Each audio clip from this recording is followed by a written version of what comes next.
Hi friend, তোমরা সবাই কেমন আছো? আশা করি ভালো আছো। আমিও ভালো আছি। তো দেখো, কি ভাবছো দিদি আজকে প্লাস্টিক নিয়ে কি করছে? প্লাস্টিক নিয়ে দিদি কি পাগল ঠাগল হয়ে গেল নাকি? না না না, আমি কিন্তু পাগল হইনি। প্লাস্টিক দিয়ে হাত মুড়োচ্ছি ঠিকই, কিন্তু দেখতে থাকো ভিডিওটা। কোনো রকম কিছু হয়নি। তো প্লাস্টিকগুলো প্রথমে হাতে মুড়িয়ে নিচ্ছি, কারণ হচ্ছে আজকে তোমাদেরকে একটা সহজ পদ্ধতি দেখাবো কিভাবে করে কচু কাটতে হয়, কিন্তু হাতে কোনো দাগও হবে না। কচু কাটলে আছে না অনেকের যে হাতে কালো দাগ হয়ে যায়, সেই কালো দাগটাও হবে না।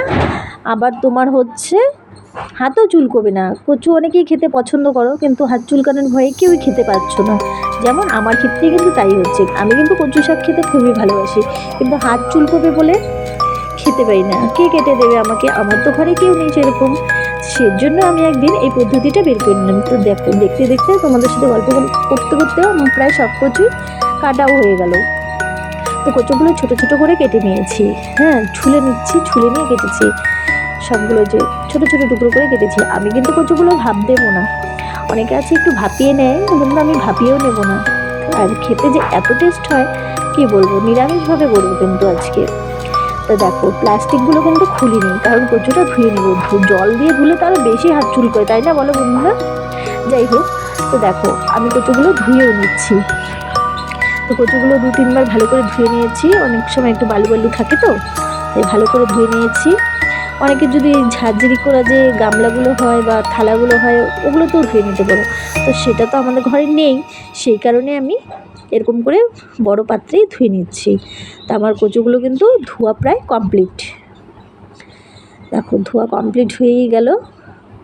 আর একবার ধুলেই ব্যাস। তারপরে তোমাদেরকে দেখাবো আমার হাতগুলো কীরকম আছে। যেরকম ছিল ঠিক সেরকমই কিন্তু আছে। এই যে দেখো, প্লাস্টিকগুলো খুলছি। অনেকে আছে গ্লাভস পরে নেয়, তো গ্লাভস কেন পয়সা দিয়ে খরচ করে কি পরবো বলো? আমার ঘরে যেহেতু প্লাস্টিক থাকেই, সেজন্য বলছি। দেখছো আমার হাত যেরকম সেরকমই আছে, কোনো কিছুই হয়নি। হাতগুলো কিন্তু ভিজেও নি, আমি যে কচুগুলো ধুয়েছি তাও ভিজেও নিয়ে। তো যাই হোক, কচুগুলো তো নিয়ে এসেছি। তারপরে কড়া বসিয়ে দিয়েছি, কড়াটা গরম হয়ে গেছে, দিয়ে দিয়েছি সাদা তেল পরিমাণ মতন। আপনারা যে যেরকম খান দেবেন। একটু কচু শাকে একটু তেল দিলে বেশি ভালো লাগে। তারপর তেল গরম হয়ে গেছে, দিয়ে দিয়েছি একটা গোটা শুকনো লঙ্কা দিয়ে দিয়েছি পাঁচফোড়ন, আর দেবো একটা তেজপাতা।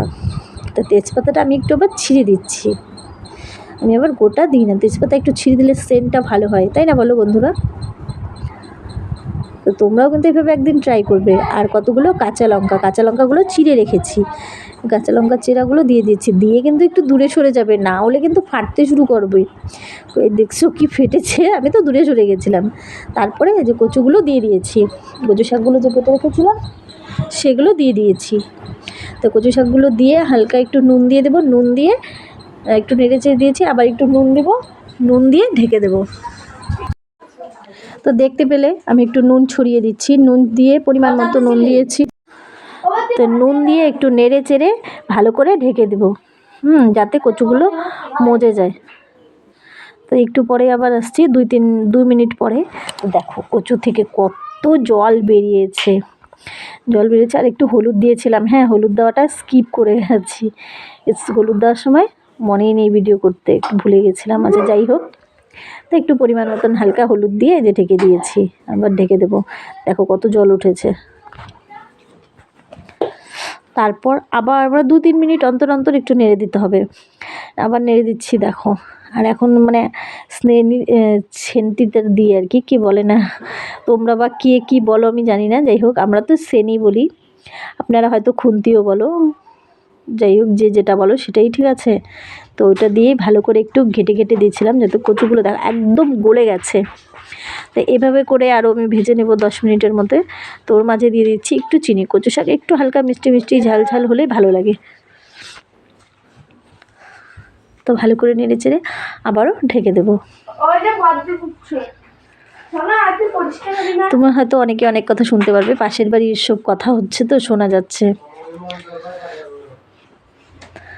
তো দেখো, বলে এই যে কচুটা কিন্তু প্রায় একদম গলে গেছে,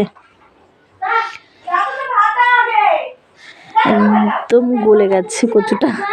অনেকে অনেক কথা শুনতে পারবে বাইরে থেকে, তো ওগুলো একটু প্লিজ অ্যাভয়েড করে দিও। তো কচুটা হয়ে গেছে, এখন একদম তেল ছেড়ে গেছে, ওই পর্যায়ে আমি কচু শাকটা নামিয়ে নেব।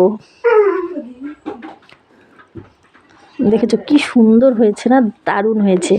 গরম ভাতে এরকম কচু শাক আর সাথে একটু লেবু, জাস্ট অসাধারণ লাগে। তো ভিডিওটা কেমন লাগলো লাইক কমেন্ট করে জানাবেন, আর এই রেসিপিটা কিন্তু অবশ্যই ট্রাই করবেন। Bye bye.